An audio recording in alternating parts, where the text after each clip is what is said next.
good, YouTube? Quinn Wade comes here with that instant analysis preseason edition, and we're going to talk about the Orlando Magic going 4-0, 132 to 125 versus the 2-2 New Orleans Pelicans. Orlando got off to a really strong start. 38 to 21 in that first quarter, but they lost most of that lead because of the second quarter going in favor of the New Orleans Pelicans because they won it by 10, 33 to 23, and they won the third quarter 35 to 31, making this game a whole lot harder and a whole lot tougher for the Magic to be able to win, but they got it done because they won the fourth quarter 40 to 36. And that was it. But it was a really high octane game going back and forth, a lot of transition, a lot of shots being taken at a high level from both teams. But the Pelicans, they can get up and down that court and they can make things hard and make things difficult at the end of the day. And they did, do a little bit of that. Zion Williamson, 22 minutes. He was 9 of 11 from the field. He's usually a good scorer when he's turning down jumpers or just attacking the basket. He did have 5 rebounds. One of them was offensive. He's trusting his teammates more, so he got 6 assists. Just making quick, fast reads to his teammates is what he needs to continue to do when he's attacking or has the ball in his hands, because all of the attention is on him because he's just that respected of a basketball player. He did have 1 steal, 4 turnovers, and 3 personal fouls. He finished as a +4 and +- and was had 18 points in this game. Herb Jones, good to see him out there. 21 minutes for him, 1 of 4 from the field, 5 of 6 from the free throw line, 7 points, 3 rebounds, 1 assist, 2 steals, 1 turnover, 3 personal fouls, a -11 and +-. You would like to see him score a little bit more, get into them double figures, but this just wasn't a game for him. Maybe if he plays a little bit more minutes, he can do that consistently for them. Misi, 22 minutes for him, 3 of 6 from the field. He only had 6 points. His goal is just to go out there and score the easy ones around the rim, grab a bunch of rebounds, and try to protect the paint by blocking or walling them off. He did some of that, not all of it, but he still got 7 boards, 4 of them being offensive with a block, 2 personal fouls, and he was a +7 and +-. And then Jordan Poole, they traded for him to be a creator as a scorer and as a passer and provide some 3-point shooting. He did a little bit of that also. 2 of 8 from 3, didn't really have it going that well. Never really been an amazing 3-point shooter. He's always been decent at it. But he was 7 of 15 from the field, 25 minutes for him, 5 of 5 from the free throw line. He finished with the most points on the team, which was 21. He's going to have nights where it's going to be that way. 2 assists, 1 steal, 1 personal foul, and he was a +10 and +-, which was actually the best on the team in that stat. Trey Murphy, he's going to be locked and loaded and ready to shoot, but he also can score in the paint a little bit and get out in transition, as we have seen. 23 minutes, 7 of 14 from the field, efficient night because he also was 4 of 8 from 3, but he took no free throws. So he settled for a lot of perimeter shots and a lot of open shots. You would take it because he was still efficient, but you still want to see him make the defense pay a little bit sometimes too. 3 assists. He also grabbed 7 rebounds. Good that he helped out on that end of the court too. 1 turnover, 3 personal fouls, was a +2 and +- with 18 points. Christian, 8 minutes. He was 2 of 2 from the field, 1 rebound, 1 block, 1 personal foul. He finished with 4. Hunter Dickinson was all over the place in that paint, and he really manned up and took it hard in it throughout the entire game, really. 23 minutes, 6 of 9 from the field, 5 rebounds, 2 of them was offensive with 3 assists and 2 steals, 3 personal fouls. He was a -9 and +- and finished with 12 points. It's always good to see a role player get double figures in points while also fighting defensively to the best of his ability and helping out on the boards. That's what Big's supposed to do. Jose Alvarado was out there, 13 minutes for him, 0 of 3 from the field, 0 of 1 from 3. He did get 2 rebounds and 2 assists and a turnover and 2 personal fouls. He also was a -2 and +-. He scored no points. Jaden Springer, 4 minutes. He didn't score at all besides at the free throw line where he went 2 of 2 there. He still did get 1 assist and was a +5 and +-. Micah Peavy, 24 minutes from him. He played the most minutes off the bench. Today, he did go 1 of 4 from the field, and he also had 4 rebounds, 3 of them was offensive with 3 assists, 2 turnovers, 3 personal fouls. He was a -10 and +- and finished with 2 points. The guy like that he got those offensive rebounds and found his teammates for easy baskets. Trey Alexander, 7 minutes, 1 of 1 from the field. one personal foul, a -2 and plus -2 points. Bryce McGowan's still trying to score in that paint. 10 minutes, 1 of 3 from the field, no free throws. So he finished with 2 points, 1 rebound, 1 turnover, and 4 personal fouls, and was a -3 and plus minus. Jordan Hawkins, 17 minutes, 6 of 11 from the field, 2 of 7 from three, 1 of 1 from the free throw line. Ended up finishing with 15. He's a bucket. He's going to shoot some shots from the perimeter. He's going to try to get close with floaters and layups. That's his game. It worked today, and they're going to need it to work even more as the season continue and even when preseason ends.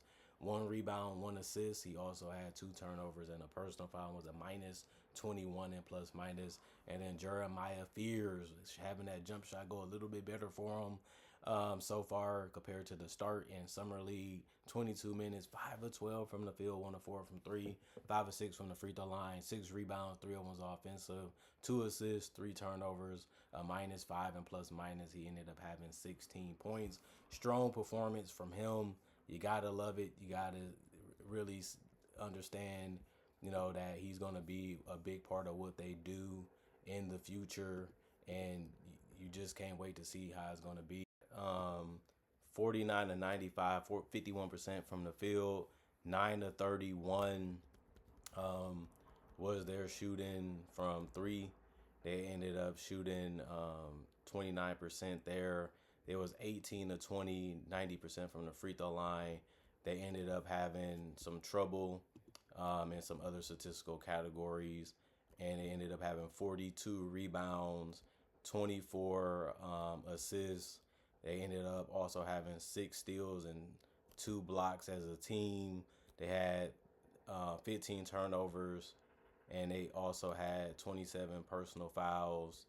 And when you look at the Orlando Magic, which is a team that was superior to them coming into this game, so it's no real shock that they was able to win it. Paulo Banchero got out there and played 30 big minutes, was actually the most on the team. 6 of 11 from the field, 2 of 3 from the three-point line, 5 of 6 from the free throw line. He gave them 19 points in 10 rebounds, so a double-double for him. One of them was offensive with 3 assists, 2 blocks, 4 turnovers, and 3 personal fouls. He was a +5 and plus minus. The man, once his jump shot improves, especially from three, there's going to be no way to guard him. You just going to have to pick your poison and let him take the shot. And if he makes it, you just got to live with it. And he's always been a physical bumper and knocking type of person in the paint. So I'm not really surprised that he got 10 rebounds, especially against a team like the Pelicans. But I liked his effort. I liked his energy. And I liked how hard he was out there trying to play. And I can say the same thing from his teammate, Franz. 25 minutes, 8 of 14 from the field, 3 of 6 from three, 5 of 6 from the free throw line, 24 points, which was game high. 2 rebounds. They all was offensive with 3 assists and 2 steals and a personal foul. -1 and plus minus, he can score. He's big. He's strong. He's fast. And he can really get to that paint. He can really take the contact and finish too. And, getting to the free throw line is easy. Him and Paulo both shot 6 of them and shot a couple threes and knocked them down efficiently while still not settling for threes the entire game and finding ways to score easily too. Wendell Carter, 29 minutes. He has looked really good in preseason. Hopefully he can keep it up in the regular season. 5 of 8 from the field. He went also 1 of 2 from three and 3 of 5 from the free throw line. Grabbed 7 boards, 4 of them was offensive. He also had 6 assists. He's really getting good at that facilitating as a big. 2 blocks also with 2 turnovers and 2 personal fouls, was a +9 and plus minus. Tyus Jones started 24 minutes, 2 of 4 from the field, 1 of 2 from three, 1 rebound, 5 assists, 1 steal, 1 turnover, 1 personal foul, and he finished with 5 points. This is what he's supposed to do. Go out there and make the open shots and find his teammates throughout the game and push the tempo if he can and still try to guard his position. Desmond Bane, 0 of 4. You wanted him for his 3-point shooting. Everybody else in the starting lineup shot 5 from 3 besides him, but he still went 5 of 5 from the free throw line and 3 of 9 overall from the field in 28 minutes. 1 rebound, 2 assists, 2 turnovers, 3 personal fouls, and he was a +6 and plus minus. He just got to get more comfortable and just understand where his teammates want to be and where they should be. Then everything will just be a filling out process from there, and you need that obviously if you're going to be a part of this team future and you want to fit as well as you can, especially as a starter. Jonathan Isaac stayed mostly near the paint when he was scoring. 13 minutes. He had hook shots, layups, and everything going for him today. 6 or 7 from the field, or 1 from 3, 1 or 1 from the free throw line, 6 rebounds, and he also had 2 blocks and a turnover. He was a plus 12 and plus minus, and led the entire bench with 13 points, and the rebounds was a high for the bench too. Jamal Cain, 4 minutes, 1 or 2 from the free throw line, 1 personal foul, -5 and plus minus 1 point. Tristan Da Silva, 15 minutes, 2 or 5 from the field, 1 or 1 from 3, 2 or 2 from the free throw line, 2 rebounds, 1 on his offensive with 3 assists, a turnover, 2 personal fouls, a +8 and plus minus. He finished with 7 points. He's been very good coming off that bench or as a starter, playing the system the way he should, and he just really understands his role. Pinda, 4 minutes. He didn't do anything at all because of that, but Sky scored 1 point because he went 1 or 2 from the free throw line, was a -5 and plus minus. Gogo Batadze, 11 minutes, 3 or 3 from the field. For him, he finished with 6 points, 5 boards, 2 of them was offensive with 2 personal fouls, was a -2 and plus minus. Orlando Robinson, 4 minutes, 3 or 3 from the field, 1 or 1 from 3, 1 rebound, 1 assist, 1 block. 1 personal foul, was a -5 and plus minus. He finished with 7. Lester, 3 minutes, 2 or 2 from the field, 1 or 1 from 3. 1 turnover, a -6 and plus minus 5 points. Anthony Black, 21 minutes, 3 or 7 from the field, 2 or 5 from 3, 3 or 4 from the free throw line. He did get in double figures with 11. They needed somebody else besides Jonathan Isaac to do that, and he was the guy, and he is one of the biggest pieces on the bench. But he also did get 3 assists. They need him to do that too, find his teammates as much as he can while still looking for a shot.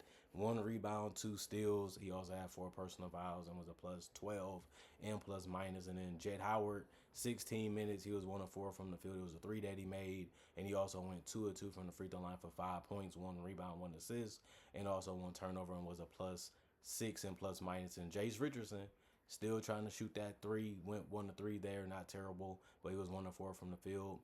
13 minutes played for him, 6 assists, 1 rebound, 1 steal, 1 turnover, 2 personal fouls, a +1 and plus minus with 3 points. Just make the right decision. The quick decision can always be the right answer, especially if the pass is open. And sometimes it's just easy as keeping your head up and just knowing how to get the pass there. That's all Jace Richardson had to do besides be ready to score. He did both. And I guess they're not going to complain about how he's been playing in preseason so far, because he looks like a legitimate NBA player and a good fit for this team. They drafted him for that, and it's working out for him so far. The rest of the guys did not play besides Suggs, who is still injured, and the rest was healthy, and they just didn't get on the court. They did, honestly, in this game, they actually, let me see.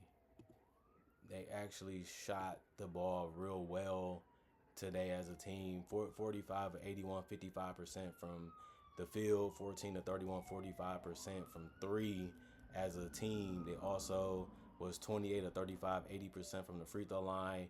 They did also have 38 rebounds and 33 assists. They had 6 steals. Well, I would say they had 33 assists and 38 rebounds. Well, yeah, and they also had 6 assists. Well, I wouldn't say 6 assists, but you know what I mean. They ended up having 15 turnovers. They also had 7 blocks. And like I said, they did have 6 steals. And when you look at the assists, they had 33. And I believe they had 38 rebounds total. Sorry for the mess up there. The numbers is all over the place. I had to get it figured out to give y'all the right information. But other than that, thank y'all for watching. Orlando, they're young, but they're improving drastically each and every time they get out there on the basketball court. They're having fun and they're doing the right thing. They're moving the ball. They're making the right plays. They're playing together. They're stepping up in the big moments. They want the ball, Paulo and Franz, and they can get them to wherever they need to get to, you know, when it comes to setting up their teammates and scoring the basketball, or just doing it themselves and saying, well, this guy can't stop me, this guy can't guard me, so I'm just going to go attack him. And if they play it too hard, they're hitting them with the jump shots, and they don't mind the ball moving because it might find them for some easy looks, whether it's for 3 or cutting to the basket or getting out in transition. So the stars know how to play with each other. They've been playing with each other for a while now, and now the guys that they're putting around them are becoming better and are better than what they had before. So now they just fit so well together as a duo because the pieces around them does them a lot of benefits. And that's why you have to love the fact that Jalen Suggs is almost back, because he did fit too. He was a great defender for them and a great 3-point shooter for them to a certain extent. And that's what they're missing now. You know, Tyus Jones is good, but he's not as fast, he's not as quick, he's not as strong, and he's not as aggressive as Jalen Suggs normally is when he's out there on the basketball court, and that's what you're going to need. But Tyus doesn't care.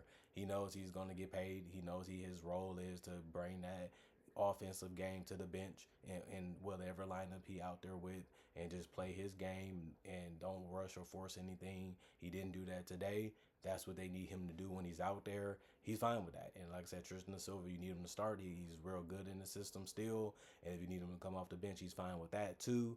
But he also helps the bench too, because he is one of their better scorers too. So Anthony Black, you can say the same thing. Got size, got strength, and on top of that, not a bad playmaker at this point of his career. He's young.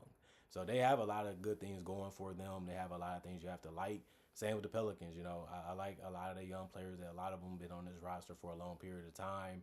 They just haven't been playing together enough because injuries have been a son of a gun for the Pelicans. It keeps getting worse and worse. And this year they just hope that majority of the time it ain't going to hurt them. So that way they can make another push for a play-in or a playoff spot. But I just feel like they don't have enough defense. They just don't have enough talent to compete with the top of the West and even the weak part of the West, because you still got to get that 6, 7, or 8 spot, and I still don't see them getting those based off what they have on their roster right now. But they are going in a direction where you can see where they can still make another move to solidify themselves as one of the top 8 teams in the Western Conference, but it just haven't been made yet. But that's how a lot of teams look at it too. We don't want to rush it too fast because we don't really have a direction yet. Once we get the players we want and once we get the talent we want, then we can figure out who to keep, who to move, and then figure out how to build a roster around whoever we want. You know, Zion is one piece. We just got to find the other pieces too, which is something that the Pelicans fans know, and it's just me saying it to the other fans that don't follow the Pelicans too much but follow my channel. Other than that, comment, like, subscribe, share, hit the notification bell for more analysis. And if you need to try to do conversation videos just like this about various NBA topics, also do breakdowns of real footage of legends, current legends, rookies, and also future stars, and also do mock draft and draft coverage. Plus, I got over 3,000 videos already on my channel that you can watch and enjoy right now. Not only that, I also upload videos each and every day. Thank y'all for watching. Y'all stay blessed. Y'all stay good. And I'll see you guys later today with more instant analysis. Peace out.